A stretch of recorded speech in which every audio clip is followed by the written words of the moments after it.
सबको जय मसीह की और परमेश्वर का धन्यवाद हो एक और नए दिन के लिए, एक और मौके के लिए, एक और नई सोच समझ के लिए कि हमें जीवन का आनंद लें, इस पर्व को मनाएं और अपने जीवन शैली को ही नहीं बल्कि अपनी मानसिकता को बदल।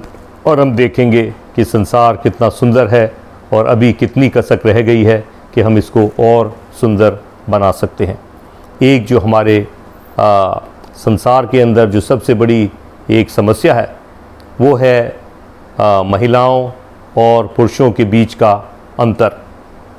जो स्तर घर में एक छोटे लड़का और लड़की के बीच में जो परवरिश के दौरान होता है, हम सब उससे वाकिफ़ हैं कि हम अपने आप को अगर देखें, मुझे मालूम है कि मेरे घर के अंदर जो मेरी अपनी बहन थी वो गवर्नमेंट स्कूल में पढ़ी और मैं एक पब्लिक स्कूल में पढ़ाया गया।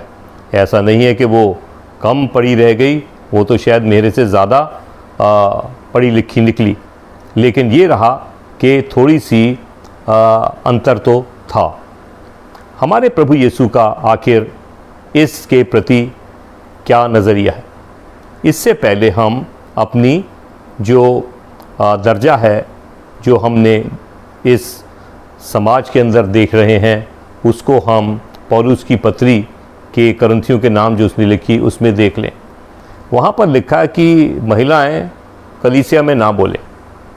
इसका असर जो हुआ वो ये हो गया कि साहब उनको हम क्या नाम है, सेवा का मौका नहीं देंगे, वो कलीसिया के अंदर पब्लिक में खड़े होकर बोलेंगी नहीं, वगैरह वगैरह। प्रॉब्लम क्या थी कि कोरिंथ के अंदर झगड़ा हो गया। जब इंक्वायरी हुई तो पता लगा कि वहाँ पर किसी की पत्नी बोल गई थी। पौलुस प्रेरित ने एक पत्र लिख दिया, उन्होंने कहा कि महिलाएं कलीसिया में ना बोलें। आज वो तर्जमा होते होते वो ऐसा बन गया कि उनको साहब तू बोल नहीं सकती, तुम खुदा ने कभी डिस्पैरिटी नहीं करी। हमारी जो यदि अपने वचन में देख लें और प्रभु यीशु का यदि बर्ताव देख लें, उन्होंने तो हमेशा जो महिलाओं को बहुत एक ऐसा दर्जा दिया जो शायद आज हमारे को सीखने की आवश्यकता है। उनकी अपनी जो मिनिस्ट्री थी, बेशक क्योंकि मेल डोमिनेटेड सोसाइटी थी, वहाँ पर तो इतना जिक्र नहीं है, लेकिन हम अपना दिमाग इस्तेमाल कर लें। काफ़ी पवित्र बाइबल के अंदर महिलाएं जो नबी कहलाईं, जिनका एक बड़ा इम्पॉर्टेंट रोल रहा। और प्रभु यीशु की अगर हम देखें मिनिस्ट्री के अंदर, तो वहाँ पर प्रभु यीशु के जो जी उठने के बाद जो सबसे पहला मैसेज आया वो महिला के थ्रू आया कि जा कर के दूसरे चेलों को बताया कि प्रभु यीशु जो सूली पर चढ़ाया गया था वो अब जीवित हो गया है। तो पहली सुसमाचार ले जाने वाली महिला है। प्रभु यीशु की सूली पे चढ़ने के समय सारे व्यक्ति जिनको हम 12 चेलों में गिनते हैं, एक भी वहाँ पर मौजूद नहीं था यूहन्ना के अलावा।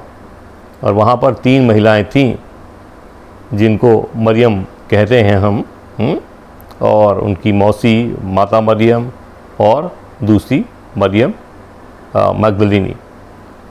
कहने का तात्पर्य ये है कि प्रभु यीशु का जो हम अगर देखें जो बर्ताव था, जब एक महिला को जो कि व्यभिचार करती पकड़ी गई, लोग ले आए, उन्होंने तो कानून करा कि साहब इसको तो पथराव करके मार देना चाहिए क्योंकि कानून में लिखा है। प्रभु यीशु ने वहाँ ऐसी औरत को अप्रूवल तो नहीं दिया, लेकिन डिफेंड करा। उन्होंने कहा भैया जिसने कभी पाप नहीं किया वो पहला पत्थर उठाया। लिखा कि सब लोग भाग गए।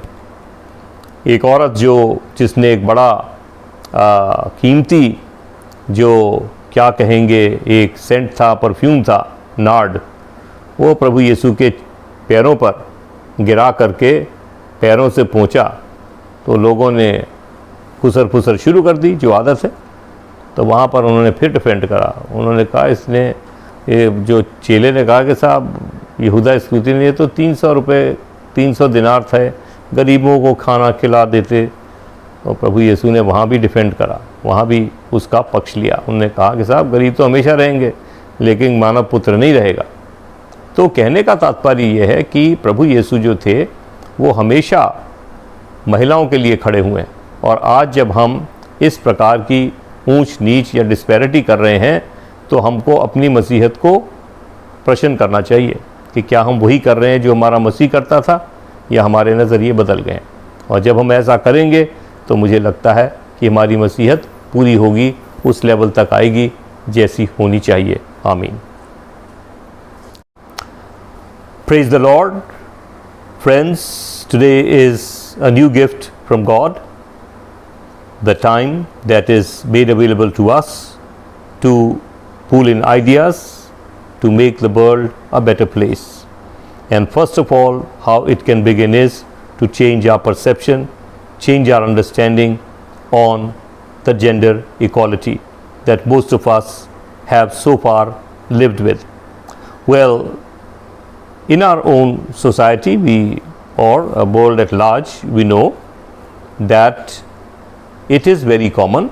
For instance, in my own family, I was educated in a public school being a boy, and my own sister was educated in a government school. Well, not that she didn't make it. Oh, she is more intelligent than I was, and I am. And therefore, it's the divine intervention, divine involvement of God that brings this equality through those who are really Christ-like in the true sense. Because the attitude of Jesus must be our attitude also, and the same approach should be ours as well. Well, let's remember that the Bible records a number of women prophetesses. Also, they have prominent role. In the letter to Corinthians that Paul writes, where it is written, women should not speak in churches. Now, the background to this is there was a dispute or a fight broke out in the congregation in Corinth. And when the inquiry was completed, the conclusion was, well, so and so's wife spoke. So Paul wrote back and the letter, and he said, women should not speak in the church. Now, the message that we have picked up from there is that we have asked women to shut up and never to stand on the pulpit, not to ordain them, or what follows that. Well, that's a wrong perception. That's never the perception and the way Jesus looked at women. If we look at his followers, there were a lot of women who followed Jesus, and there are ample examples in the New Testament. Of course, this being a male-dominant society, they are not mentioned, but few are mentioned, and we can use our imagination and know that yes, he had great respect and regard for women and always defended them. Well, first is when a woman caught committing adultery was brought to him, and they quoted the law, and they said, according to the law of Moses, she should be stoned to death. So, well, Jesus said, he who has not sinned, let him pick up the first stone. And it is written, everybody left. Not that he approved of her act, but at least he defended her when she was garoed by all the men.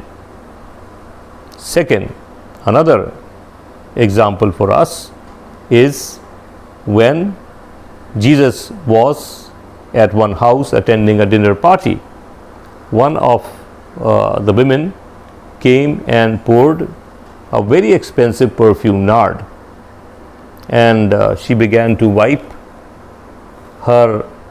his feet with her hair, and she kept weeping with the tears. She was repenting in the true sense for what she had done, the realization the company of Jesus had made in her life, and how Jesus had impacted her. Well, not that it's the right only of the male to enter heaven, but equally is the women too. So, again one disciple, Judas Iscariot, who actually betrayed him, he said, well, the cost of this expensive perfume, 300 dinar, could have been used to feed the poor. Jesus again defended this woman. He said, the poor are always going to be with you, but not the Son of Man.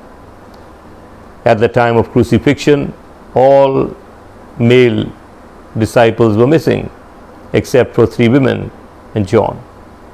Well, let's understand that if we call ourselves the disciples and followers of Jesus Christ, we ought to think and behave and have our attitude toward the female gender what our Lord Jesus Christ said.